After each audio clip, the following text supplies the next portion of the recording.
तो आप देख रहे हैं सीधी तस्वीरें इस वक्त भुवनेश्वर से, जहां पर प्रधानमंत्री नरेंद्र मोदी पहुंचे हुए हैं रोड शो करने के लिए। और अपने आप में आज के दिन की अगर बात की जाए तो प्रधानमंत्री तेलंगाना और महाराष्ट्र में थे और उसके बाद उन्होंने वहां पर 3 चुनावी रैलियों को संबोधित किया और अब शाम में भुवनेश्वर पहुंचे हैं। और हम जानते हैं उड़ीसा में विधानसभा चुनाव भी होने और ऐसे में ये बेहद महत्वपूर्ण है। और प्रधानमंत्री अब जब उड़ीसा पहुंचे हैं तो ऐसे में 2 दिन का उनका दौरा है। आज रात्रि विश्राम भी प्रधानमंत्री उड़ीसा में ही करेंगे और कल उड़ीसा में वो 3 जनसभाओं को संबोधित भी करेंगे। तो अपने आप में बहुत कुछ दांव पे है उड़ीसा में, जहां पे लोकसभा सीटों की बात की जाए, साथ ही साथ राज्य विधानसभा के चुनाव भी उड़ीसा में होने हैं और अपने आप में बेहद महत्वपूर्ण। और उड़ीसा की अगर बात की जाए तो चौथे दौर में यहाँ पर वोटिंग होनी है और ऐसे में कल यहाँ पर प्रचार शाम को थम जाएगा।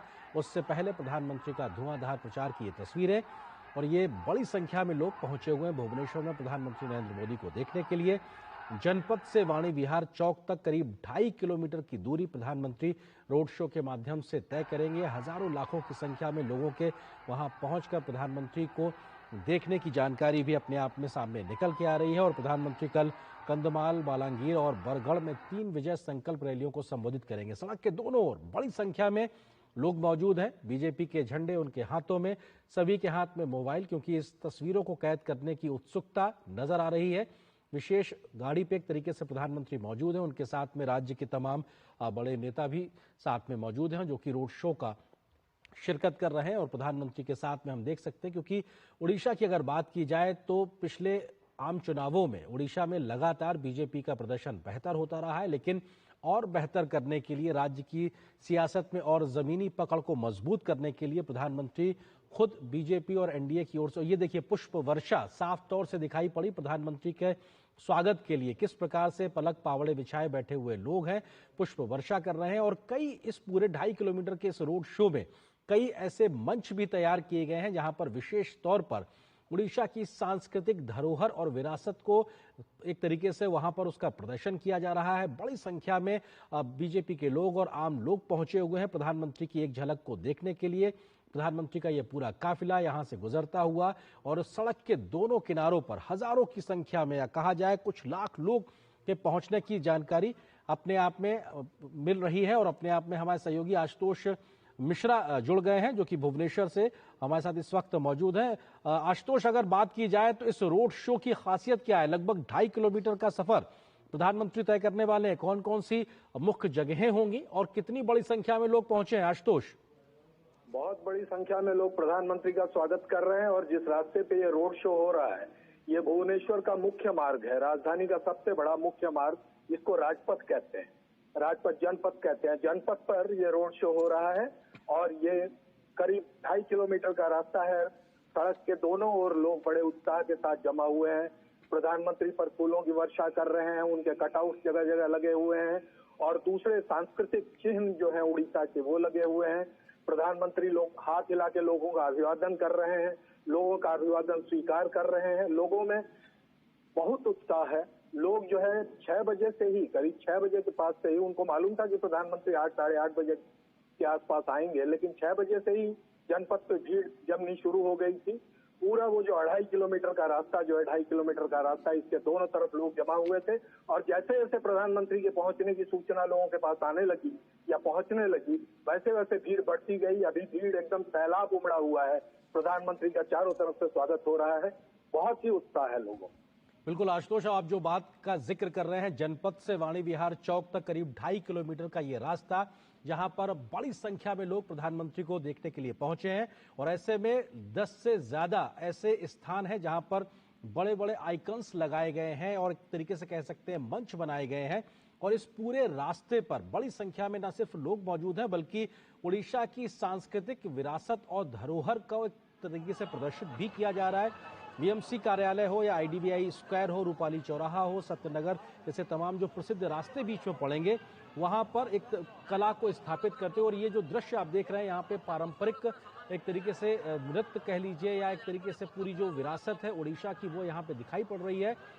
और जो राज्य के बड़े आइकन्स हैं उनको भी प्रदर्शित किया जा रहा है। आशुतोष, हम तस्वीरों में देख पा रहे हैं, आप भी इस बात को देख पा रहे होंगे। और ये जो तस्वीर इस वक्त हम देख रहे हैं, जहाँ पे पारंपरिक वेशभूषा में राज्य की विरासत को प्रदर्शित करते हुए लोग, ये भी अपने आप में हमारी एक भारत श्रेष्ठ भारत की धरोहर को साफ तौर से दिखाता है आशुतोष। बिल्कुल बिल्कुल, भारत की धरोहर, उड़ीसा की सांस्कृतिक धरोहर जो है, इतना ही नहीं, वो जो चिन्ह लगाए गए हैं, कटआउट लगाए गए हैं जो कि सांस्कृतिक विरासत को दिखाते हैं, वो तो अपनी जगह।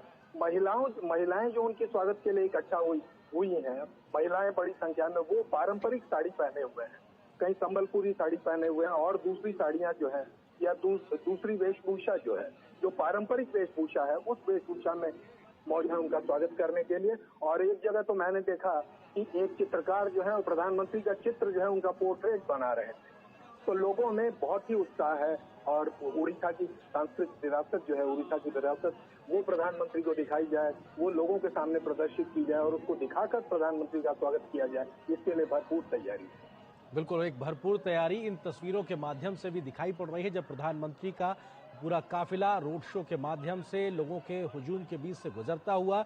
लोग उत्साहित हैं, प्रफुल्लित हैं इस बात को कि प्रधानमंत्री खुद उनके बीच से होकर गुजर रहे हैं और प्रधानमंत्री जन समर्थन जुटा रहे हैं। और ऐसे में उड़ीसा में जब लोकसभा के चुनाव के साथ साथ विधानसभा चुनाव हो रहे हैं, तो ऐसे में आज और कल का दिन बेहद महत्वपूर्ण, क्योंकि कल शाम प्रचार थम जाएगा उड़ीसा में। उससे पहले जनता के बीच में पहुंचकर जन समर्थन हासिल करना यह दिखाता है कि कैसे बहुत प्रचार में तरीके से जान फूंकते हुए जमीन पर उतरकर उड़ीसा में प्रधानमंत्री मोदी, और जिस बात का जिक्र हमारे सहयोगी आशुतोष मिश्रा कर रहे थे, भुवनेश्वर में वो मौजूद हैं। उन्होंने कहा कि वो लगातार देख रहे हैं कि बड़ी संख्या में लोग पारंपरिक वेशभूषा में पहुंचे हुए हैं। बहुत से जगह ऐसे आइकन्स के पोस्टर्स लगाए गए हैं, मंच सजाए गए हैं जहां पर लोग पारंपरिक वेशभूषा में पहुंचे हैं। तो लोक नृत्य और वाद्य जो यंत्र है उनका भी एक तरीके से एक प्रदर्शन देखने को मिलेगा आशुतोष, क्योंकि जो जानकारी निकल के आ रही थी उसमें आपने महिलाओं का भी जिक्र किया। तो महिलाएं जो पारंपरिक वेशभूषा में पहुंची हैं, पशापाला जो एक पारंपरिक साड़ी की एक विधा एक तरीके से कहलाती है, इस प्रकार की जो और परंपरागत वेशभूषा है उसमें सज धर कर महिलाएं पहुंची है। तो ये भी अपने आप में एक उत्साह आम लोगों का दिखाता है कि आज एक मौका है अपने उड़ीसा को, एक संस्कृति को दुनिया के सामने प्रस्तुत करने का। आशुतोष। बिल्कुल बिल्कुल, वो पसापल्ली साड़ी जो आप कह रहे हैं वो बहुत मशहूर साड़ी है, यहाँ की लोग हाथ से बुनते हैं और खास तौर पे ये जो पश्चिमी उड़ीसा के जो बुनकर हैं वो ऐसी साड़ियाँ तैयार करते हैं। ये साड़ियाँ देश विदेश में मशहूर हैं और ये उड़ीसा की जो सांस्कृतिक धरोहर है इसका प्रतीक है, एक प्रतीक है। तो ये वो इसको पहन के स्वागत किया जा रहा है प्रधानमंत्री। महिलाएं बड़ी संख्या में, इसको मैंने देखा कि वो पहने हुए हैं और बहुत जगह आप जिन वाद्य यंत्रों का आपने जिक्र किया, कई जगह मैंने देखा कि जो पारंपरिक वाद्य यंत्र हैं जैसे नगाड़े वगैरह हों वो भी मैंने देखे। तो ये सब ये एक पूरी कोशिश है प्रधानमंत्री। तो चलिए, लोगों का उत्साह तो जो है वो अपनी जगह है और ये अपने आप में एक मौका है कि उड़ीसा की जो सांस्कृतिक विरासत है और लोगों का उत्साह जो है, जिस बात का हम और आप जिक्र कर रहे हैं, तस्वीरों में हम देख भी पा रहे हैं प्रधानमंत्री के विशेष वाहन के आगे करीब 150 महिलाओं की एक विशेष टोली है जो पशापाली की जो पारंपरिक वेशभूषा उस साड़ी में है। साथ में सर पर उन्होंने साफा भी एक तरीके से बांधा हुआ है बीजेपी के रंग को लेकर। बीजेपी का जो तरीके से जो कलर्स है, जो प्रतीक है उनके झंडे के प्रतीक है, वो एक तरीके से ये कोशिश दिखाई पड़ रही है कि परंपरा के साथ में बीजेपी कैसे राज्य की इस विरासत को आगे बढ़ाने के लिए आगे बढ़ रही है। तो आप जिस बात का जिक्र आशुतोष आप कर रहे थे वो तस्वीरों में भी साफ दिखाई पड़ रहा है उन महिलाओं की टोली से। आशुतोष। बिल्कुल बिल्कुल बिल्कुल, ये मतलब आप ये समझ लीजिए कि ये भी दिखाने की कोशिश है कि बीजेपी या प्रधानमंत्री जो है वो अपनी तरफ से, इसको हम कहते हैं वो कमिटमेंट, कि हाँ यहाँ की जो परंपरा है उसको हमको बचाए रखना है, सिर्फ बचाए उसको बढ़ाना है और उसको दुनिया को दिखाना है, दुनिया के सामने प्रदर्शित करना है। आपको याद होगा जब G20 का सम्मेलन हो रहा था दिल्ली में, तो वहाँ कोणार्क चक्र रखा गया था। कोणार्क चक्र रखा गया था जो कि ओडिशा की सांस्कृतिक विरासत का एक खास प्रतीक है। तो प्रधानमंत्री की हमेशा से ये कोशिश रही है कि वो जहाँ जाए वहाँ की सांस्कृतिक विरासत जो हो, वहाँ की संस्कृति जो हो, उभर कर लोगों के सामने आए और दुनिया को दिखे। यहाँ भी वही दिखाया जा रहा है। बिल्कुल, यहाँ पर भी वो दिखाई पड़ रहा है और अपने आप में उस परंपरा को आगे बढ़ाते हुए बड़ी संख्या में लोग पहुंचे हुए हैं। इसमें पुरुष हैं, महिलाएं हैं, युवा हैं, बच्चे भी हैं। मोबाइल के साथ में तस्वीरों को कैद कर लेने की एक झलक उत्सुकता साफ तौर से दिखाई पड़ रही है लोगों में, क्योंकि प्रधानमंत्री को लेकर देश भर में बहुत बड़ा एक आकर्षण है। उनके व्यक्तित्व को लेकर जिस तरह से बीते 10 वर्षों में देश को वो आगे लेकर गए हैं, तो हर कोई उनकी एक झलक पाने के लिए तत्पर नजर आता है। उस व्यक्ति ने जिसने दुनिया के मंच पर भारत के मान सम्मान को आगे बढ़ाया है। ऐसे में उस व्यक्ति के साथ अपनी एक तस्वीर हो या उनको देखने का मौका हो, कोई भी छोड़ना नहीं चाहता। और इस वक्त प्रधानमंत्री की मौजूदगी भुवनेश्वर में है। रोड शो के माध्यम से करीब 2.5 किलोमीटर का सफर वो तय करेंगे और हजारों की संख्या में लोग सड़क के किनारे अलग अलग जगहों पे मौजूद हैं। बीजेपी के झंडे नजर आ रहे हैं, जन समर्थन के लिए वो पहुंचे हुए हैं। आशुतोष, प्रधानमंत्री के साथ उनके इस विशेष वाहन पर और कौन कौन मौजूद है, जरा उसका भी जिक्र कर दीजिए। प्रधानमंत्री के साथ देखिए, बीजेपी के यहाँ राज्य के जितने भी शीर्षस्थ नेता हैं, वो मैंने राज्य के जितने शीर्षस्थ नेता हैं वो सारे के सारे मौजूद हैं। यहाँ की कैंडिडेट जो है वो मौजूद, तो ये सारे लोग, इनमें से अधिकांश लोग गए हुए थे वहाँ प्रधानमंत्री की अगवानी करने एयरपोर्ट से। वहाँ जहाँ प्रधानमंत्री आए वहाँ उन्होंने स्वागत किया, उनको साथ में ले आए। तो इस समय सारे के सारे लोग, जिनको आप शीर्षस्थ नेतृत्व जो है बीजेपी का, वो वहाँ मौजूद है और प्रधानमंत्री का स्वागत प्रधानमंत्री के साथ चल रहे हैं। और लोगों में उत्साह इतना है कि इस समय नेतृत्व जो है, मतलब वो भी इस समय दरकिनार हो गया है। इस समय सारा फोकस जो है सबका, वो लोग हो चाहे जो भी, सबका प्रधानमंत्री पर है। जो आपने जैसा आपने कहा कि बहुत से लोग ऐसे मतलब फोटो लेने की कोशिश कर रहे हैं। प्रधानमंत्री के प्रति उनका प्रेम जो है, उनका उत्साह जो है, वो उमड़ कर सामने आ रहा है, वो दिख रहा है। जैसा आपने कहा कि मतलब उनके मन में एक छवि है प्रधानमंत्री की कि ये वो प्रधानमंत्री है जो देश को इतना आगे लेकर गए, जिन्होंने विदेशों में भारत की छवि को इतना आगे बढ़ाया। ये सारी चीजें लोगों के दिमाग में इतनी बैठी है। मैंने जैसा आपसे कहा कि 6 बजे से लोग इंतजार कर रहे थे कि कब प्रधानमंत्री पहुंचेंगे, कब प्रधानमंत्री पहुंचेंगे। और जब उन्होंने उनको अपने सामने पाया है तो उनका उत्साह जो है, उनके उत्साह का पारावार नहीं है, वो हर सीमा पार है। जी आशुतोष, क्योंकि आप भुवनेश्वर में मौजूद हैं, सामान्य तौर पर क्या इस सड़क पर या इस पूरे इलाके में इतनी गहमा गहमी भीड़ भाड़ या रहती है, या प्रधानमंत्री के आकर्षण को लेकर उनके प्रति लोगों का जो एक चुंबकत्व, एक तरीके से कह सकते हैं उनके व्यक्तित्व को लेकर, वो एक बड़ी वजह है कि आज हजारों हजार की संख्या में लोग पहुंचे हुए हैं प्रधानमंत्री को देखने के लिए? बिल्कुल सही आपने कहा। आमतौर पर इतनी भीड़ इस सड़क पर जब तक कि कोई उत्सव ही न हो, ऐसी भीड़ देखने को नहीं मिलती। लेकिन आज वास्तव में उत्सव का माहौल है। प्रधानमंत्री मौजूद है, प्रधानमंत्री आए हुए, इसलिए उनको देखने के लिए ही ये ऐसी भीड़ यहाँ उमड़ी हुई है। अदरवाइज ऐसी भीड़ आमतौर पर देखने को यहाँ नहीं मिलती। और ये विहंगम दृश्य आशुतोष आप भी देख रहे हो कि किस तरीके से विहंगम दृश्य दिखाई पड़ रहा है। बड़ी संख्या में लोग प्रधानमंत्री के साथ भी चल रहे हैं और सड़क के दोनों ओर भी लोग मौजूद हैं। और जिस बात का आप जिक्र कर रहे हैं, क्योंकि आशुतोष ये भी समझना जरूरी है, देश भर में तो देश का चुनाव हो ही रहा है, लेकिन कुछ राज्यों में विधानसभा चुनाव भी है। ऐसे में उड़ीसा भी उनमें से एक है जहां पे एक लोकसभा चुनाव के साथ साथ विधानसभा का चुनाव हो रहा है। तो एक उत्सुकता डबल हो सकती है, लोकतंत्र के पर्व को लेकर लोगों में उत्साह डबल है। उस सब चीजों को आप कैसे देख रहे हैं, जरा उसके बारे में भी बताइए। बिल्कुल सही आपने कहा। उड़ीसा उन कुछ प्रदेशों में से है जहां लोकसभा और विधानसभा के चुनाव एक साथ हो रहे हैं। सच्चाई है, पिछली बार भी विधानसभा और लोकसभा के चुनाव उड़ीसा में एक साथ हुए थे। तो उड़ीसा का महत्व देश के उन कुछ राज्यों में से है जहां दोनों चुनाव हो रहे हैं। इसलिए यहाँ लोकतंत्र का ये जो पर्व है, इसका महत्व कहीं और ज्यादा बढ़ गया है। और सारे दल जो इस चुनाव में शिरकत कर रहे हैं, भाग ले रहे हैं, उनके लिए भी इस राज्य का महत्व जो है बहुत। प्रधानमंत्री लाइक करते होंगे, वो भी जानते होंगे, उनकी पार्टी के दूसरे नेता भी जानते हैं। तो वास्तव और इस समय मतलब उड़ीसा में जो वातावरण है, मैं तो काफी जगहों मैंने घूमा फिरा है, मैंने देखा है, क्योंकि ये दो तरह के दो चुनाव एक साथ हो रहे हैं।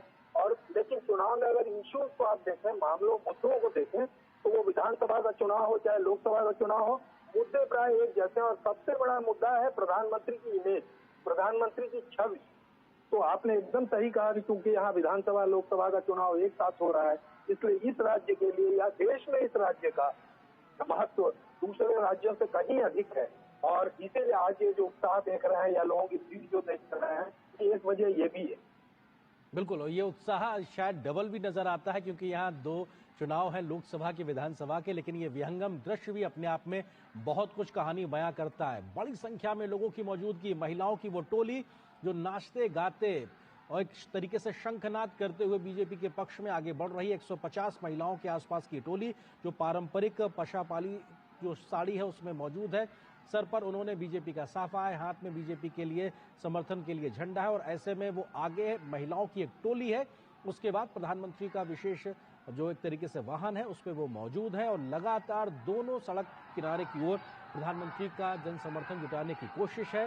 जो भी व्यक्ति किसी भी ओर खड़ा हो, किसी को निराश ना होना पड़े, प्रधानमंत्री की ये कोशिश होती है, चाहे वो दाईं ओर हो चाहे वो बाईं ओर हो। कई बार लोग सड़क के किनारे बने हुए, चाहे वो व्यावसायिक प्रतिष्ठान हो या फिर घर हो, उनकी छतों पे, छज्जों पर, बालकनी में होते हैं, उनकी ओर भी प्रधानमंत्री सीधे तौर से मुखातिब होते हैं। भले ही सीधा संवाद ना हो, लेकिन जिस प्रकार से चेहरे की भाव भंगिमाओं से एक हंसी के माध्यम से उनके अभिवादन को वो स्वीकार करते हैं, वो सीधे कनेक्ट करता है लोगों को। यहाँ प्रधानमंत्री तक मेरी बात पहुँच गई। यहाँ प्रधानमंत्री को जो स्वागत के लिए हमने उनको कहा वो उन तक पहुंच गया। और ऐसे में आज देखा जाए तो प्रधानमंत्री का दिन भर धुआंधार प्रचार देखने को मिला है आशुतोष, क्योंकि ये भी बहुत जरूरी है इस बात को देखना कि प्रधानमंत्री आज 3 चुनावी रैलियां करते हैं, उसके बाद इस वक्त 2.5 किलोमीटर के आसपास का लंबा रोड शो कर रहे हैं। उनकी ये ऊर्जा, इसको लेकर भी आमतौर पर हमने देखा है जन सामान्य में चर्चा रहती है। उड़ीसा में किस प्रकार की बातें प्रधानमंत्री की इस ऊर्जा को लेकर होती है, कुछ उसके बारे में भी कहिए। नहीं, एकदम सही आपने कहा है। मैं लोगों से बातचीत भी कर रहा था, लोग भी यही कह रहे थे कि देखते हुए रोड शो करके आ रहे हैं, देश भर में अलग अलग जगहों पर प्रचार करके आ रहे हैं, लेकिन उन लोग उनकी जो शक्ति है, उनकी जो ऊर्जा है, उनका जो स्टेमिना है, उसकी लोग दाद दे रहे थे कि देखिए इतना सब करने के बाद। और कहीं भी उन्होंने लोगों को निराश नहीं किया, कहीं भी ऐसा नहीं हुआ कि नहीं उन्होंने कहा कि नहीं मैं यहाँ आऊंगा और वहाँ नहीं गए। उन्होंने हमेशा कोशिश की है कि अगर उन्होंने कोई वायदा किया तो वो पूरा किया।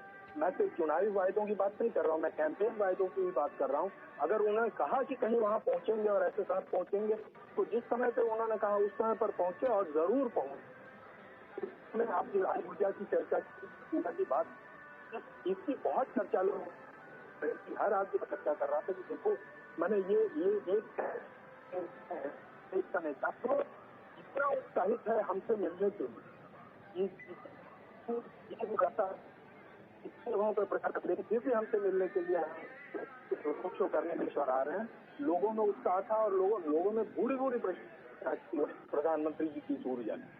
बिल्कुल आशुतोष, आप जो बात कह रहे हैं उसमें एक चीज मैं ये भी जोड़ना चाहूंगा कि उड़ीसा में भले ही एक संवाद के लिए भाषा एक थोड़ा सा एक अंतर भले ही क्रिएट करती हो, बावजूद उसके जो प्रधानमंत्री ने काम किया है उसको लेकर सीधी बात पहुंचती नजर आती है आम जनमानस तक। तभी शायद इस प्रकार का उत्साह और उमंग आम लोगों में, उड़ीसा के आम लोगों में दिखाई पड़ रहा है। क्योंकि अगर आप सीधी बात, अगर आपकी भाषा समान नहीं है, बावजूद उसके आपके अंदर इतना एक उत्साह देखने को मिल रहा है, तो शायद काम है जो कनेक्ट कर रहा है। किस तरह से आप इस बात को देखते हैं? नहीं, बिल्कुल सही कह रहे हैं आप। यहाँ जो है भाषा कोई व्यवधान है ही नहीं। एक तो हिंदी ऐसी भाषा है जिसको उड़ीसा में अधिकांश लोग समझते हैं, लेकिन भाषा वैसे भी कभी कोई व्यवधान यहाँ रही नहीं। जहाँ तक प्रधानमंत्री जी की छवि की बात, उनकी छवि ऐसी है कि लोग जानते हैं कि उनका काम बोलता है, उनको जबान से बोलने की जरूरत नहीं, वो जो कहना चाहते हैं उनका काम बताता है। और यहाँ जैसा रोड शो में आप देख रहे हैं, जैसा आपने एकदम सही कहा कि लोगों से सीधा संवाद उनका हो पाए या नहीं पाए, उसकी भाव भंगिमा, उनका लोगों का अभिवादन करने का उनका तरीका जो है वो इतना अच्छा है कि लोगों से अपने आप वो कर उनका फर्क जो अपने आप हो जाता है। तो ये अपने आप से उनका काम बोलता है, लोग उनके काम की प्रशंसा करते हैं। बिल्कुल, काम बोलता है, लोग उनके काम की प्रशंसा करते हैं। आशुतोष, आप हमारे साथ बने रहिए लगातार, और हमारे साथ में हमारे वरिष्ठ सहयोगी विनोद मिश्रा जी भी इस वक्त जुड़ गए। उनसे भी हम इस पूरे रोड शो को लेकर, या कहा जाए इस वक्त की सियासत या राजनीति की गर्माहट को लेकर भी बात करते हैं। विनोद जी, क्योंकि रैलियों में सीधा संवाद एक तरीके से होता है शब्दों के माध्यम से, लेकिन रोड शो की संवाद शैली अपने आप में अलग है। प्रधानमंत्री लगातार हम देख रहे हैं कि जब दिन भर वो रैलियां करते हैं तो शाम को कमोवेश हर दिन या हर दूसरे दिन वो किसी न किसी राज्य में, शहर में रोड शो के माध्यम से जनता से कनेक्ट करते हैं। रोड शो की इस शैली को लेकर आप किस तरह से देखते हैं, जनता से कनेक्ट करने को लेकर प्रधानमंत्री की इस पूरी प्रयास को, कोशिश को, इस पूरे चुनाव के बीच में? विनोद जी। देखिए, सबसे इम्पोर्टेंट चीज है, अभी आप जो लोग डिस्कस कर रहे थे, मैं सुन रहा था तो उसका भी, और आप लोग डिस्कस कर रहे थे कम्युनिकेशन को लेके, भाषा को लेके।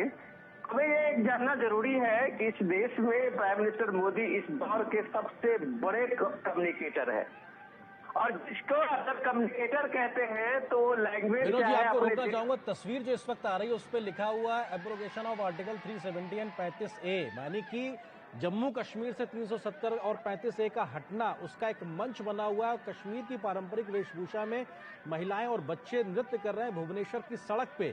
ये भी अपने आप में एक बड़ा संदेश है। विनोद जी।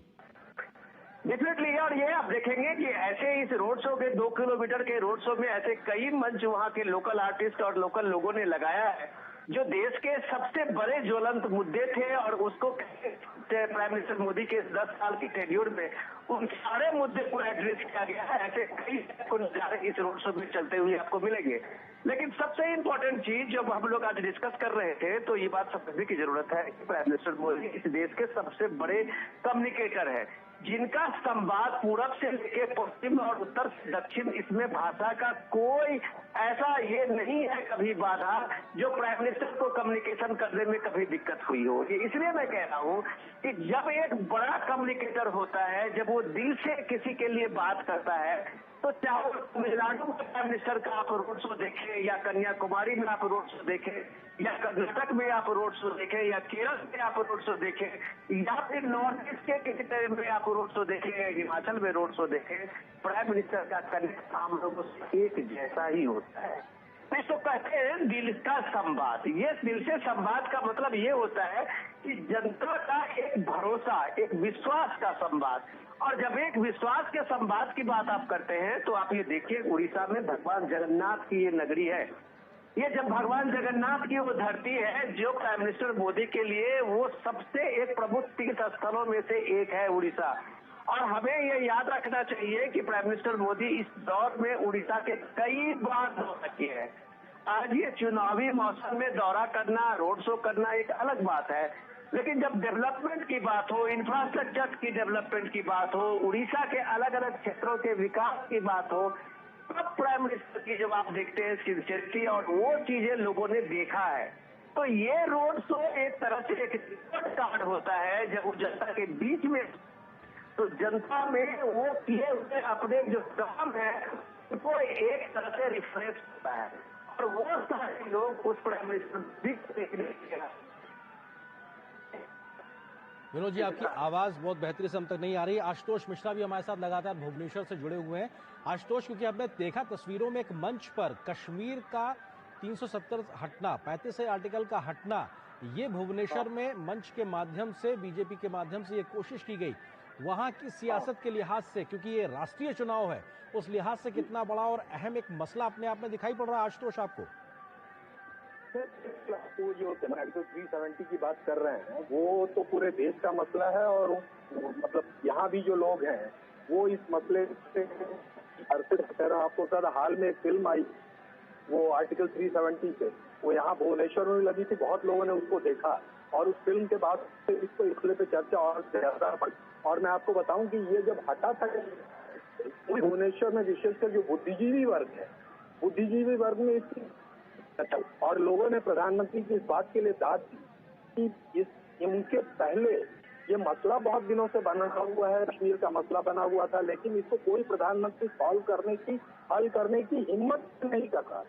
इस हिम्मत के साथ उन्होंने इसको हल किया और आर्टिकल 370 को हटाया और वहाँ की स्थिति को नॉर्मलाइज की कोशिश की। आज अगर वहाँ स्थितियों में सुधार हुआ है तो इसकी बहुत बड़ी वजह ये है कि आर्टिकल 370 को हटाया गया। तो इस बात पर चर्चा अभी भी जारी है, और ये वास्तव में बहुत बड़ा सिंबल है और प्रधानमंत्री की छवि से कनेक्टेड है, और इसकी चर्चा लोगों में बराबर होगी। बिल्कुल, और ये अपने आप में तस्वीरें इस बात को बयां कर रही हैं कि कितनी बड़ी संख्या में भुवनेश्वर में जन समूह उमड़ पड़ा है। आज मुख्य मार्ग जो कि जनपद से वाणी विहार चौक के बीच का लगभग 2.5 किलोमीटर का रास्ता है, जहां प्रधानमंत्री इस रोड शो में इस वक्त शामिल हैं, और अपने आप में बहुत बड़ी संख्या में सड़क के दोनों ओर लोग पहुंचे हुए हैं। और ये वो तस्वीर जिसका भी हम जिक्र कर रहे थे, डल झील नजर आ रही है, abrogation of article 370 and 35A, इसका भी एक तरीके से यहाँ पे बात रखी गई है, क्योंकि राष्ट्रीय सुरक्षा को लेकर समान तरीके से सब जगह सबको हक मिल सके, उस लिहाज से ये अपने आप पे बहुत बड़ा दशकों पुराना ज्वलंत मसला था, जिसको पर हर एक भारतवासी को गर्व होता है कि हाँ, एक देश में 2 विधान संविधान नहीं हो सकते, ऐसे में एक देश एक विधान एक संविधान हो, ये करके दिखाया 2019 में मौजूदा प्रधानमंत्री मोदी ने, तो उसको यहाँ पर एक सामने रखना ये दिखाता है कि कितने बड़े बड़े फैसले लिए गए हैं बीते 10 वर्षों में, और शायद उसी बात के माध्यम से जनता से जन समर्थन की बात कही जा रही है। और प्रधानमंत्री भी लगातार मोदी की गारंटी के नाम से जनता को उन बातों का जिक्र कर रहे हैं। हमारे सहयोगी विनोद मिश्रा जी भी हमारे साथ लगातार बने हुए। विनोद जी, आप जिस बात का जिक्र कर रहे थे, कनेक्ट और संवाद, उस शैली के लिहाज से देखा जाए मौजूदा चुनाव में अपने आप में एक बेजोड़ प्रयास और बेजोड़ सफल कोशिश के तौर पर प्रधानमंत्री मोदी लगातार जमीन पर धुआंधार रैलियां, रोड शो के माध्यम से जुटे हुए हैं। विनोद जी।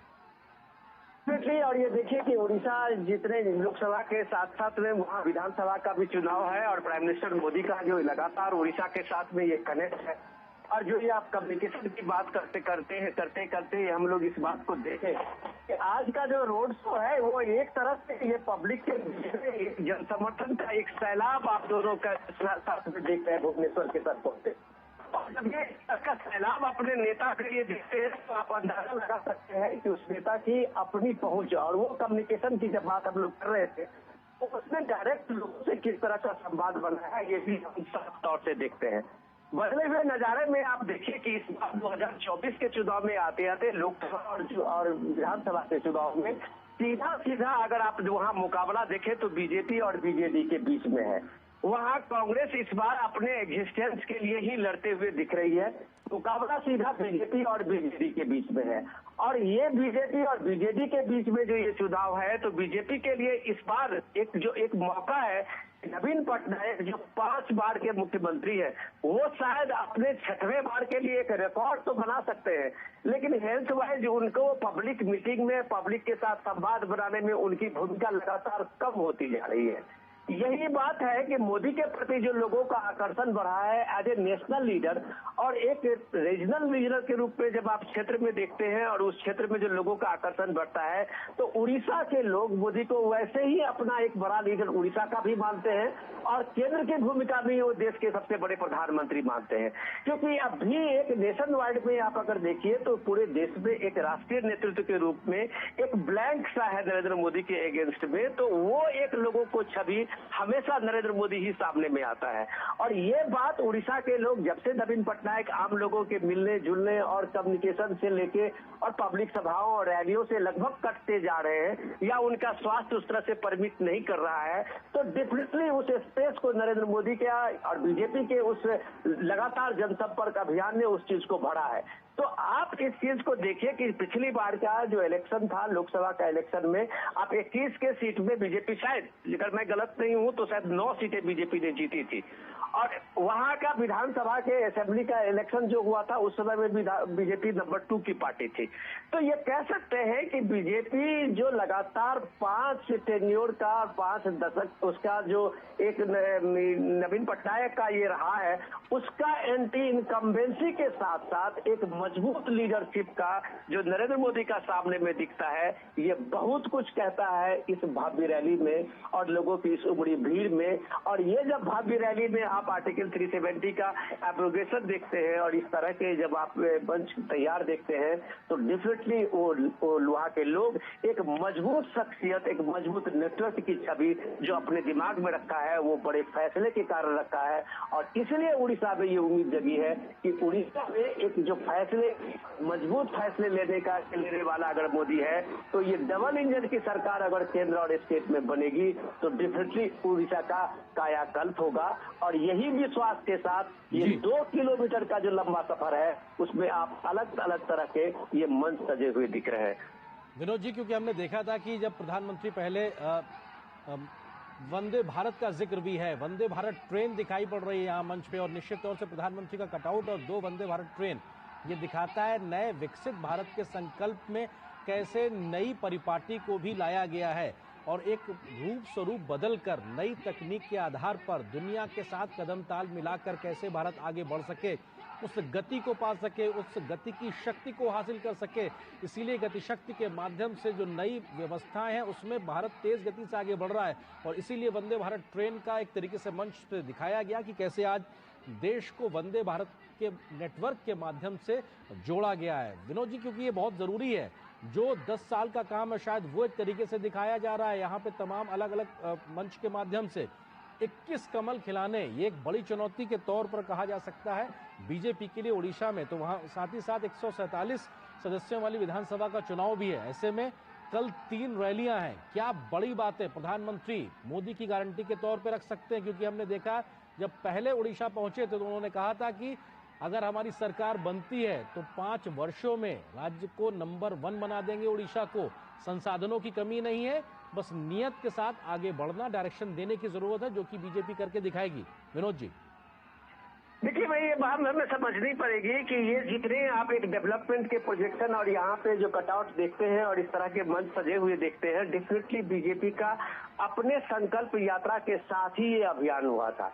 और बीजेपी के संकल्प यात्रा में अगर आप विकसित भारत संकल्प को लें तो उसमें सिर्फ डेवलपमेंट, इंफ्रास्ट्रक्चर डेवलपमेंट और वहाँ का जो सबसे जो बेसिक चीजें थी लोगों के सामने में, और वहाँ जिस तरह से उड़ीसा जैसे गरीब स्टेट में जो सोशल वेलफेयर स्कीम हो, ये प्रधानमंत्री कल्याण योजना हो, प्रधानमंत्री आवास योजना हो, ये सारी चीजें एक तरह से बीजेपी के लिए शो केस था जिसको वो प्रेजेंट कर सकती थी।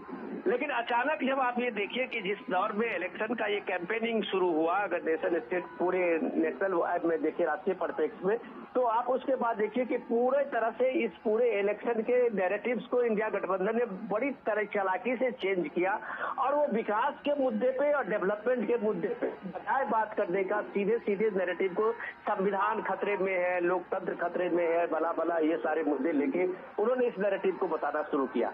क्योंकि उनका ये इंटेंशन था कि जो पब्लिक अगर देश के दुनिया के किसी भी डेमोक्रेटिक कंट्री में, मुझे लगता है कि आज नरेंद्र मोदी या पहला प्राइम मिनिस्टर होंगे जो तीसरी बार लोगों के बीच में खड़े हैं और इतना बड़ा समर्थन, इतनी बड़ी जनसंपर्क अभियान पीएम ने अभी पूरे देश में ये किया हुआ है। चाहे वो तमिलनाडु हो, चाहे वो केरल हो, चाहे वो आप झारखंड के स्टेट में चले जाइए, आप बिहार चले जाइए, यूपी चले जाइए, मध्य प्रदेश चले जाइए, राजस्थान चले जाइए, ये रोड शो का ये नजारा और ये उभरती और ललकती भीड़ आप सब जगह एक ही जैसा देखेंगे। और वो जो विश्वास है, वो जो भरोसा है, तो प्राइम मिनिस्टर का वो काम है जो लोगों में इस बात का संदेश दिया कि जो कहा तो किया। बिल्कुल, हमारे सहयोगी आशुतोष मिश्रा भी हमारे साथ में भुवनेश्वर से जुड़े हुए हैं। आशुतोष, क्योंकि विरासत भी, विकास भी इस संकल्प या कहा जाए इस मंत्र के साथ में हमने देखा लगातार प्रधानमंत्री अपने काम को आगे रखते हैं और किस तरीके से लोगों से कनेक्ट करते हैं, और वही आज हमको दिखाई पड़ रहा है। चाहे पारंपरिक वेशभूषा हो, चाहे परंपरागत नृत्य हो, परंपरागत वाद्य यंत्र हो, उन सबको भी प्रदर्शित किया गया है। तो साथ ही साथ कैसे उनका एक रिपोर्ट कार्ड बीते 10 वर्षों का प्रधानमंत्री के तौर पर रहा है, उसके बड़े फैसले और विकसित हो रहे भारत के तमाम चीजों को साफ तौर से प्रदर्शित किया गया है। आप किस तरह से इस बात को भुवनेश्वर उड़ीसा में बैठ के देख रहे हैं कि जहां पर विरासत के साथ विकास भी, परंपरा के साथ कैसे तकनीक को जोड़ा जाए, उस दिशा में आगे बढ़ता हुआ भारत दिखाई पड़ रहा है। जनमानस के मन में इस बात को लेकर क्या कुछ बातें हैं?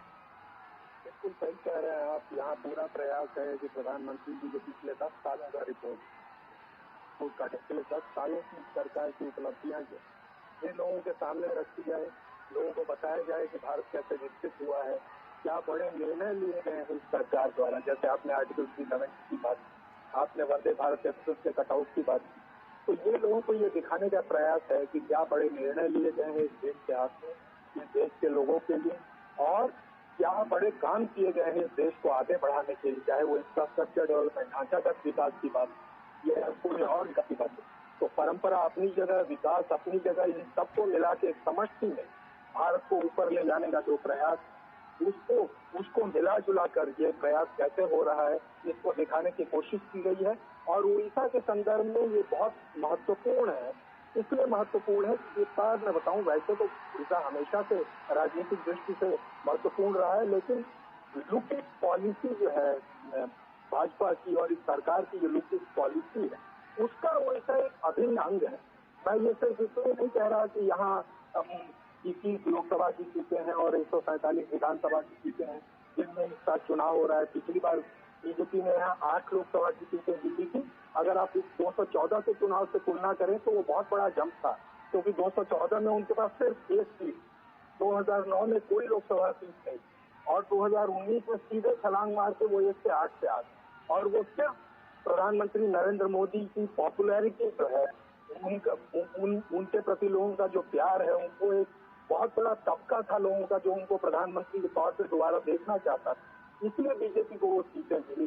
तो इस बार बीजेपी या इस प्रधानमंत्री जी के लिए, प्रधानमंत्री देखिए उन्होंने बरमपुर में उस दिन उनकी पहली चुनावी रैली हुई, वहां प्रधानमंत्री ने सीधे सीधे लोगों का आह्वान किया कि आप डबल इंजन की सरकार बनाने में हमारी मदद करें, उड़ीसा में हमको एक मौका दें, हम भारत को विकसित करके उड़ीसा को भारत का नंबर 1 राज्य बना के दिखा दें। तो ये प्रयत्न हमेशा से उनका रहा है। और आज जो आप इस रोड शो में देख रहे हैं, ये इस प्रयत्न को दिखाने की क्या करेंगे प्रधानमंत्री, क्या करेंगे अगर सरकार आएगी, अगर सरकार बन जाए यहाँ, ये इसको दिखाने का एक प्रयास। बिल्कुल आशुतोष, क्योंकि ये जो रोड शो चल रहा है थोड़ा सा इन किन किन रास्तों से, किन किन प्रमुख जगहों से होके गुजर रहा, थोड़ा सा इसके बारे में भी बताइए। और क्या उनकी महत्व है उस जगहों के, या उन कुछ खास पड़ने वाले जगहों को अगर कोई खास महत्व है तो उसको लेकर आप कुछ कहना चाहेंगे?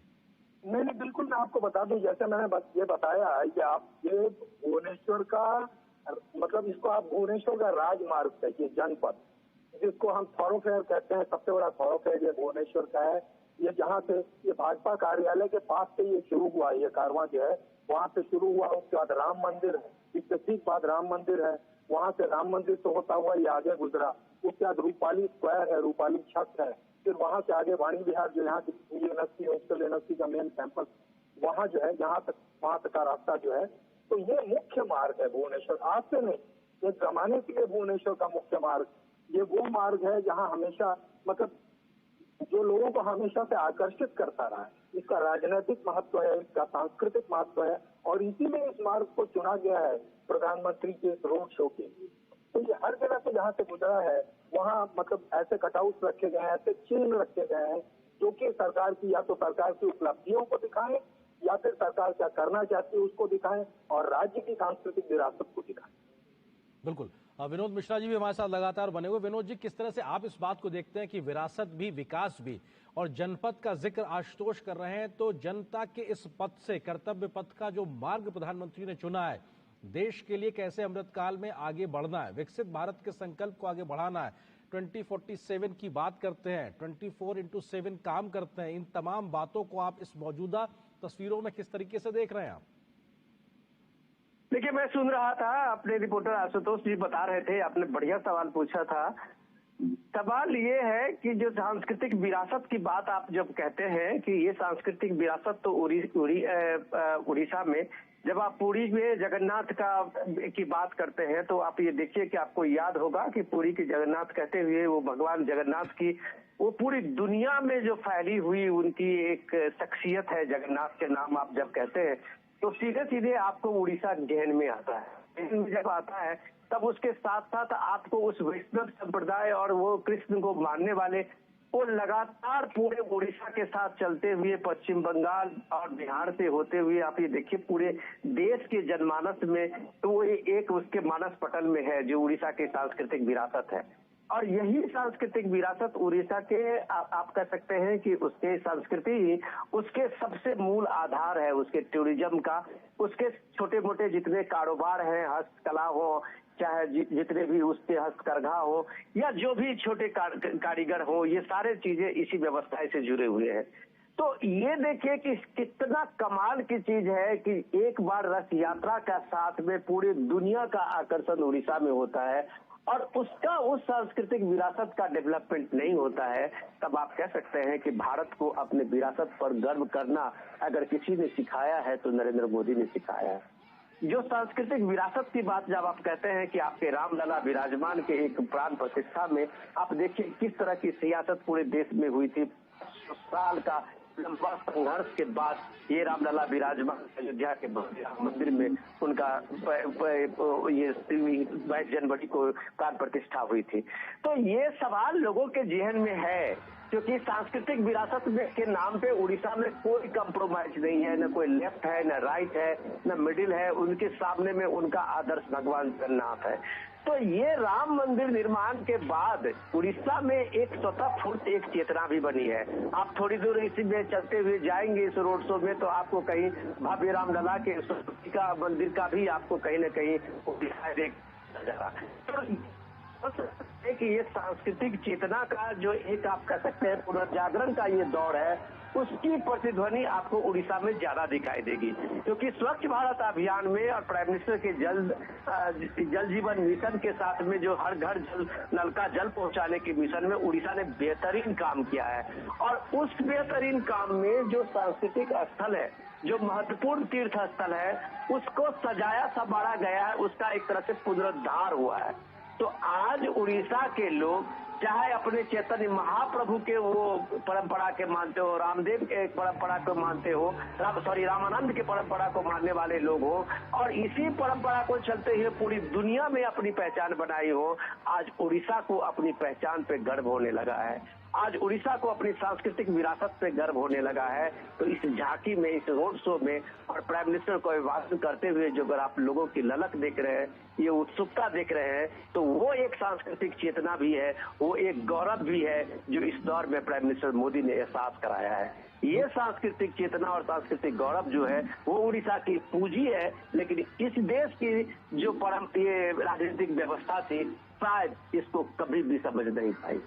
बिल्कुल, और ये अपने आप में बहुत जरूरी है कि विरासत भी और विकास भी कैसे एक सामंजस्य बनाकर आगे बढ़ा जा सकता है, उसका बेहतरीन उदाहरण हमने कुछ वर्षों में देखा है और उसका एक प्रतिध्वनि भी साफ तौर से दिखाई पड़ती है। आशुतोष हमारे साथ लगातार बनेंगे भुवनेश्वर से। आशुतोष, क्योंकि हम परंपरा विरासत की बात कर रहे हैं और बात इस वक्त भुवनेश्वर उड़ीसा की हो रही है, तो जो जानकारी मिल रही थी प्रधानमंत्री के इस रोड शो में कई जगहों पर इस प्रकार की भी व्यवस्थाएं की गई हैं जहां पर उड़ीसा के पारंपरिक वाद्य यंत्रों की धुन भी सुनाई पड़े प्रधानमंत्री को, इसकी व्यवस्था भी की गई है। प्रधानमंत्री मोदी के स्वागत में पारंपरिक वाद्य यंत्रों का जिक्र किया जाए तो उसमें झांझ, मृदंगम, धुड़ीकी और इसके अलावा 10 कठिया जैसे तमाम जो पारंपरिक वाद्य यंत्र हैं, इनका भी एक तरीके से व्यवस्था की गई है। इसको लेकर क्या जानकारी आप साझा करना चाहेंगे? नहीं, बिल्कुल सही कह रहे हैं आप। उड़ीसा के जो पारंपरिक वाद्य यंत्र हैं, जैसे वो मतलब वो झांझ हो और या चाहे वो मार्दल हो, वो ड्रम्स हो, तो ये सब जो पारंपरिक वाद्य यंत्र हैं ये तो मौजूद थे। प्रधानमंत्री का स्वागत करते थे, इनका प्रयोग किया गया, रैली में भी मौजूद लोग इनको लेके मौजूद हैं और पारंपरिक वस्त्र पहने हुए हैं और इसको बजा रहे हैं ताकि और लोगों का स्वागत, वो प्रधानमंत्री का स्वागत भी कर रहे हैं और प्रधानमंत्री की रैली में इसको लेकर, प्रधानमंत्री के रोड शो में इसको लेकर चल भी रहे हैं ताकि उड़ीसा के जो पारंपरिक वाद्य यंत्र हैं जो कि यहाँ की विरासत, सांस्कृतिक विरासत का हिस्सा है, उसको भी दिखाया जा सके।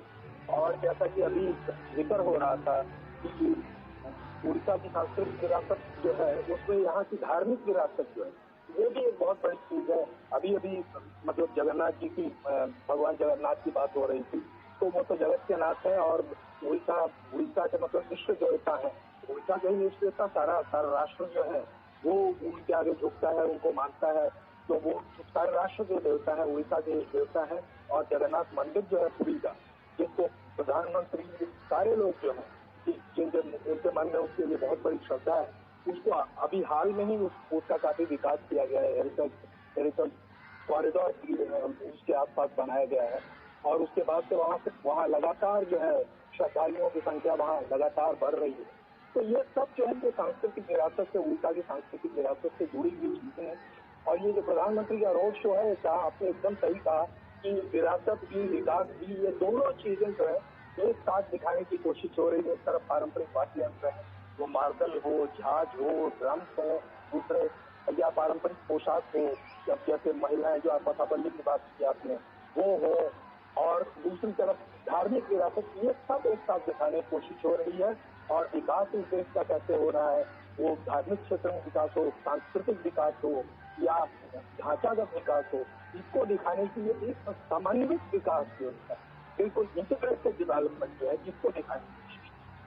बिल्कुल, और वो अपने आप में साफ तौर से दिखाई भी पड़ रहा है कि किस प्रकार से लोगों के साथ में संवाद और किस प्रकार से एक जुड़ाव साफ तौर से दिखाई पड़ता है। और बड़ी संख्या में प्रधानमंत्री को देखने के लिए लोगों का हुजूम पहुंचा हुआ इस वक्त भुवनेश्वर की सड़कों पर जब प्रधानमंत्री करीब 2.5 किलोमीटर के आसपास का रोड शो कर रहे हैं, जनपद से वाणी विहार चौक तक ये दूरी वो प्रधानमंत्री तय कर रहे हैं और सड़क के दोनों ओर हजारों की संख्या में लोगों की मौजूदगी है।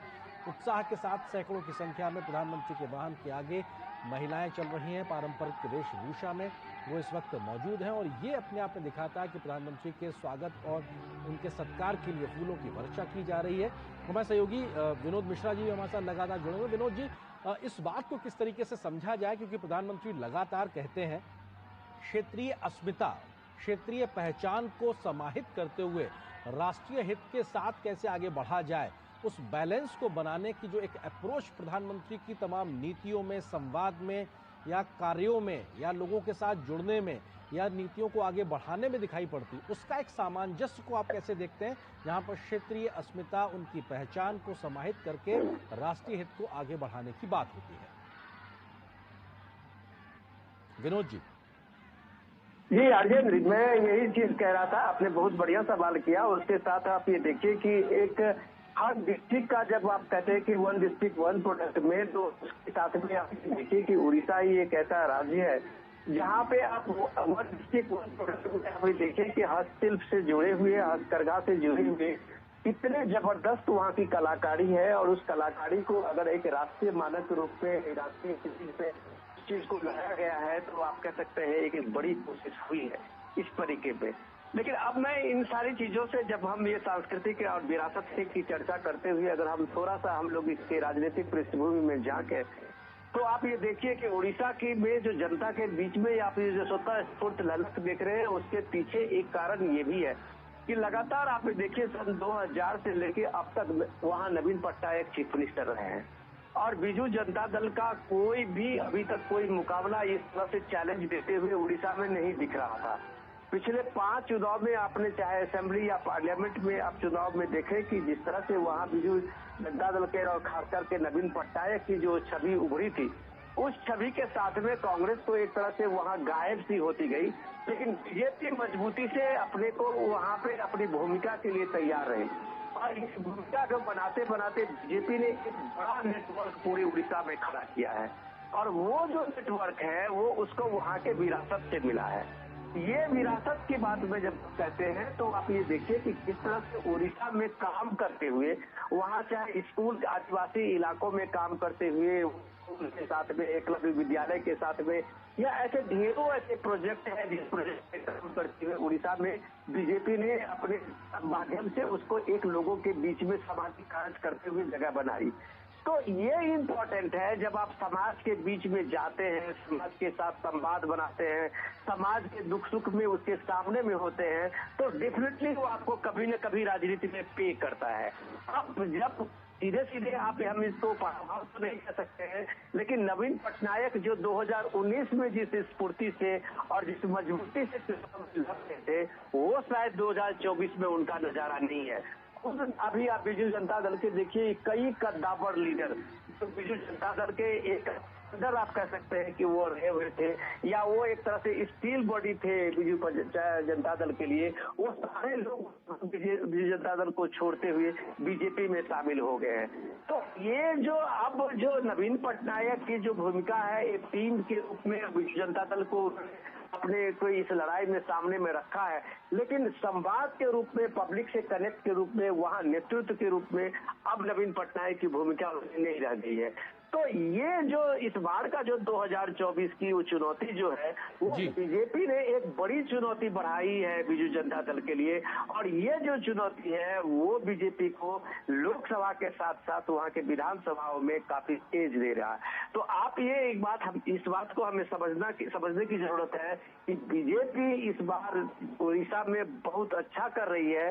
वो अच्छा करने के पीछे बीजेपी की एक लगातार कोशिश की है। अब आप देखिए हमारे महामहिम राष्ट्रपति भी वहाँ उड़ीसा से आते हैं, तो उस ट्राइबल इलाके से आते हैं जहाँ आप इसको कल्पना नहीं कर सकते थे कि जिस इलाके में कभी कोई बच्ची, कभी कम से कम आदिवासी बच्ची स्कूल जाती होगी, वहाँ उतनी अपनी मेहनत से, अपनी लगन से महामहिम जो हमारी राष्ट्रपति है वो किस तरह से वहाँ संघर्ष करती रही है और उसके बाद वो शिक्षिका भी बनती है स्कूल की, और उसके साथ साथ अपने सामाजिक कार्यों से बीजेपी के साथ जुड़ती भी है और वहाँ मंत्री भी रहती है। उस 2000 के समय में जब बीजेपी और नवीन पटनायक की सरकार बनी थी, जहां तक मुझे याद है जी। तो ये सारी चीजें जब डेवलपमेंट आप ये देखिए तो इस डेवलपमेंट में आपको पक्का यकीन करना होगा कि बीजेपी अचानक उठ के आज वहां पे अपना इस तरह के माहौल चुनौती वाला जो उनका सिचुएशन बनाया है नवीन पटनायक को, अचानक नहीं हुआ है। इसके लिए उनका लंबा संघर्ष है और मोदी जी में, खास करके प्राइम मिनिस्टर मोदी में ये खासियत है कि वो अपने कार्यकर्ताओं से, अपने जो वहां पे कैडर से लगातार संपर्क करते हैं, उनसे संवाद करते हैं और वो संवाद और संवाद की जो आप इस तरह से नतीजा देखते हैं, उसका परिणाम देखते हैं, इस रोड शो में देखते हैं। क्या कल्पना कर सकते थे बीजेपी के और प्राइम मिनिस्टर मोदी के रोड शो में ये 3 किलोमीटर तक लगातार इस तरह की लंबी लंबी कतारें में और उमड़ती हुई होगी। तो ये भीड़ जो है वो उस कार्यकर्ताओं का वही उत्साह है और ये भीड़ जो है वो प्राइम मिनिस्टर मोदी का वो कनेक्शन है जो उड़ीसा में लगभग अपने सारे कार्यकर्ताओं के साथ बनाया है। आशुतोष मिश्रा भी हमारे साथ लगातार बने हुए। आशुतोष, क्योंकि जो बात विनोद जी कह रहे हैं उसको आप किस तरह से देखते हैं? हर दिन नया होता है और हर चुनाव अपने आप में नई प्रकार की परिपाटी का होता है। 2014-19 के बाद 24 में जब हम बात कर रहे हैं तो देश के बड़े क्षेत्रीय क्षत्रपों की जब बात होती है तो नवीन पटनायक का नाम निश्चित तौर से आता है। उन्होंने लगातार राज्य को एक तरीके से नेतृत्व दिया है बीजेडी के माध्यम से, लेकिन मौजूदा समय में चुनाव से पहले जैसे उनके साथ बड़े बड़े उनके सिपह सालार उनका साथ छोड़कर बीजेपी के साथ खड़े हुए हैं, ये क्या कहानी बयां करता है? जिस प्रकार से विनोद जी नीतियों का जिक्र कर रहे हैं तो जो जमीन तक पहुंची है उसको आप किस तरह से वहां पे मौजूदा हालात में देख पा रहे हैं? महामहिम राष्ट्रपति के माध्यम से एक आदिवासी महिला का देश के सर्वोच्च पद तक पहुंचना, ये भी अपने आप में दिखाता है कि किस प्रकार की स्थितियां परिस्थितियां अपने आप में बदली हैं। इन तमाम फैक्टर्स को आशुतोष आप किस तरीके से देखते हैं 2024 की चुनौती में? नहीं, वो आप एकदम सही कह रहे हैं कि जहाँ तक महामहिम राष्ट्रपति का सवाल है वो तो हम सबके लिए गर्व का विषय है और खुशी का विषय है। ये आदिवासी महिला जिन्होंने इतना संघर्ष किया, वो यहाँ मंत्री रही, यहाँ की राजनीति में सक्रिय रही, शिक्षिका रही और उनका अपना जीवन जो है उसमें बहुत सी प्राप्तियां रही, जीवन बहुत संघर्षमय रहा। ऐसी महिला अगर देश के सर्वोच्च पद पर जाती है तो ये सिर्फ उड़ीसा के लिए नहीं, सारे भारतवर्ष के लिए बल्कि सारे विश्व के लिए गर्व का विषय है कि ऐसी महिला भारत की राष्ट्रपति, और उनको बीजेपी ने, उनको सरकार ने चुना, उनको बढ़ावा दिया, वो उस पद पर पहुंची। अपने आप में हम सबके लिए गर्व का विषय है, भारत के लिए गर्व का विषय है, उड़ीसा के लिए गर्व का विषय है और ये इसमें कोई पार्टी की कोई बात नहीं है। मुख्यमंत्री जी ने खुद इसको बड़े गर्व का विषय बनाया, तो ये सबके लिए गर्व का विषय, ये अपनी जगह। और दूसरी जगह ये सच है कि 2000 से आज तक शासन लगातार करते आ रहे हैं नवीन पटनायक और इनमें से 2 टर्म जो मतलब 2000 से 2004 और 2004 से 2009 ये जो है ये एक कोलिशन गवर्नमेंट थी बीजेपी भाजपा के साथ, और उसके बाद 2009 में ये चुनाव के ठीक पहले ये कोलिशन टूट गया और उसके बाद से वो अलग अलग चुनाव लड़ते रहे, लेकिन मुख्यमंत्री वो 2000 से लगातार रहे। तो ये सच है कि आप 24 साल तक लगातार शासन करते हैं तो कहीं न कहीं थोड़ा बहुत एंटी इनकम्बेंसी फैक्टर जरूर कहीं न कहीं आता है और इस बात का एहसास मुख्यमंत्री जी को और उनकी पार्टी के लोगों को भी हो।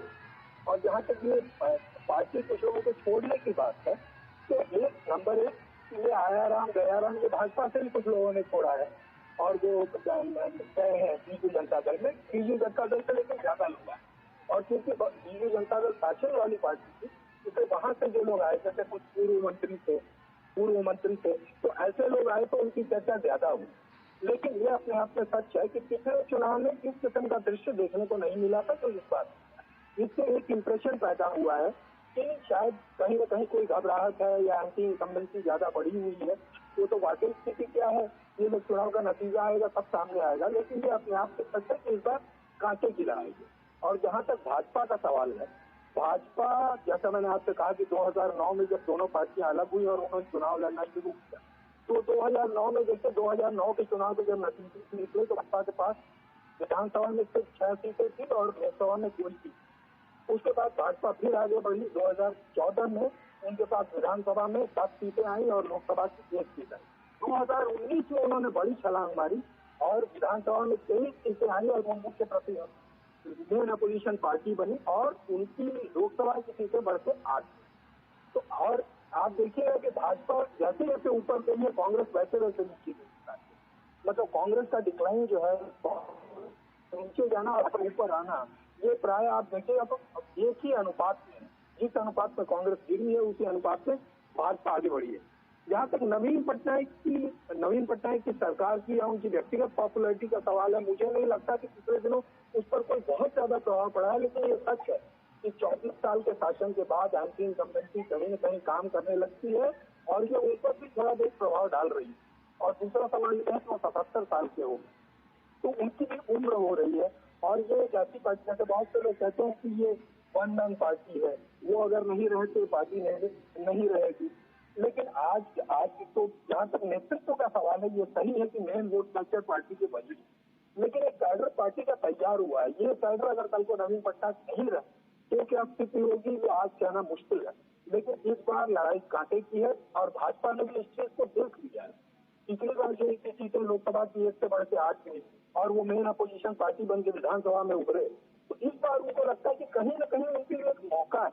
वो सरकार में आए ना, उनके लिए आगे बढ़ा और उनको चुनौती देने का, मुख्यमंत्री को ठीक से चुनौती देने का और अपनी सीटें बढ़ाने का एक मौका है। इसीलिए इस बार प्रधानमंत्री भी अपनी तरफ से पूरा प्रयास कर रहे हैं। ये रोड शो उसका एक उदाहरण है। पिछली बार जैसा मैंने आपसे कहा कि जो 8 सीटें लोकसभा में बढ़ के उनकी हुई थी, वो प्रधानमंत्री की व्यक्तिगत छवि हुई। लोग चाहते थे कि मोदी जी प्रधानमंत्री और वही वाला शहजाद भी है, खुद इस बात को जानते हैं। और ये रोड शो जो है उस इमेज को और शक्तिशाली बनाने का प्रयास। बिल्कुल। विनोद जी भी हमारे साथ में मौजूद है। विनोद जी, आपको लगता है कि जो मौजूदा बीजेपी एनडीए की पूरी रणनीति है, 400 पार का जो नारा है, उसमें जिन राज्यों में संभावनाएं बीजेपी देख रही है अपने विस्तार को लेकर, उनमें उड़ीसा भी एक है, 8 तक की संख्या पहुंची है, 21 कमल खिलाने की एक तरीके से दावेदारी है। तो ऐसे में आप किस तरह से देखते हैं मौजूदा समय में? रोड शो में तो संवाद नहीं है शब्दों के माध्यम से, लेकिन कल 3 धुआंधार रैलियां दिन में कल उड़ीसा में वो करने वाले हैं, कंधमाल, बलांगीर और बरगढ़ में। ऐसे में कौन से बड़े मसले जो इस वक्त लगातार सुर्खियों में हैं, चाहे वो आरक्षण की बात हो, संविधान की बात हो, लगातार प्रधानमंत्री इस बातों पे मुखर तौर पे अपनी बात को रख रहे हैं। और आज भी प्रधानमंत्री ने कहा कि वंचितों के हक का मैं चौकीदार हूं, किसी के माई के लाल में दम नहीं कि वो वंचितों के हक को छीन सके, लूट सके। आरक्षण के मसले को लेकर सीधे तौर पे वो मुखर दिखाई पड़ रहे हैं। आपको लगता है कि यही तमाम बातें कल भी प्रधानमंत्री उड़ीसा की सरजमी से जनता से संवाद में कहते नजर आएंगे? जो आप सवाल उठा कर रहे थे, उसी सवाल को अगर हम समझने की कोशिश करें तो अभी जो उड़ीसा के सिचुएशन में अगर आप देखें, पहले तो हम ये चीज समझें आर्येंद्र की पब्लिक रैलियां और रोड शो में प्राइम मिनिस्टर मोदी का जहां भी पूरे स्टेट के, चाहे चुनाव के समय में हो या चुनाव से पहले का भी रहा हो, प्राइम मिनिस्टर अमूमन वहां पे रोड शो जरूर करते हैं। और रोड शो करने का मतलब सीधा सीधी एक रीच आउट होता है। और reach out in the sense कि जब आप जनता के बीच में जाते हैं, देश के प्रधानमंत्री, इतने बड़े देश के प्रधानमंत्री, 140 करोड़ के देश के प्रधानमंत्री, पूरी दुनिया में इतना पॉपुलर प्रधानमंत्री जब सीधा आपके बीच में खड़ा होता है तो डेफिनेटली जनता में उसका एक आकर्षण होता है।